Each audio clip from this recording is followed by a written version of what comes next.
Pada Rabu siang 30 Oktober 2024, bertempat di Bandara Sultan Mahmud Badarudin II Palembang, Holiday Angkasa Wisata kembali melepas sebanyak 81 jemaah umroh penerbangan langsung menggunakan maskapai Citylink dari Palembang menuju kota suci Mekah. Acara pelepasan dipimpin langsung oleh Kepala Divisi Umroh Holiday Angkasa Wisata Indah Pratasari, mewakili CEO PT Sultan of Sumatra Holiday Angkasa Wisata Bapak Haji Dedi Suparman ST. Perjalanan umroh ini dilaksanakan selama 13 hari dan para jemaah didampingi oleh tim dari Holiday Angkasa Wisata yang akan memastikan perjalanan mereka berjalan lancar dan nyaman. Kepala Divisi Umroh Holiday Angkasa Wisata Indah Pratasari mengatakan, 81 jemaah umroh yang dibimbing oleh 2 mutawif dan 2 tour leader akan diinapkan di kota suci Mekah selama 6 hari dan di kota suci Madinah selama 5 hari. Diharapkan seluruh jemaah sehat dan menjadi ibadah yang mabrur dan mabruroh.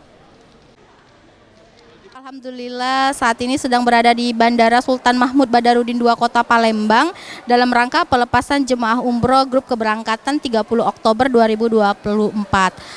Adapun paket yang berangkat pada hari ini merupakan paket umroh Citylink 13 hari Palembang Jeddah Palembang terbang langsung ya. Dan total jemaah yang berangkat pada hari ini sebanyak 81 dibimbing oleh 2 tour leader dan 2 mutawif yang bertugas secara profesional. Sementara itu, CEO Holiday Angkasa Wisata Bapak Haji Dedi Suparman ST berpesan agar para jemaah menaati semua aturan selama melakukan ibadah umroh di Tanah Suci di Mekah dan di Madinah. Persiapan yang telah kami berikan kepada seluruh jamaah yaitu pembekalan atau manasik tentang rukun-rukun umrohnya, kemudian yang menjadi syarat dan wajib daripada kegiatan umroh, dan yang tak kalah pentingnya adalah hukum pantang larang. Apa yang diperbolehkan ketika melaksanakan umroh dan ketika umroh apa yang tidak boleh. Supaya jamaah kita tidak salah dalam bertindak dan insya Allah akan mendapatkan umroh yang mabrur dan mabrurah.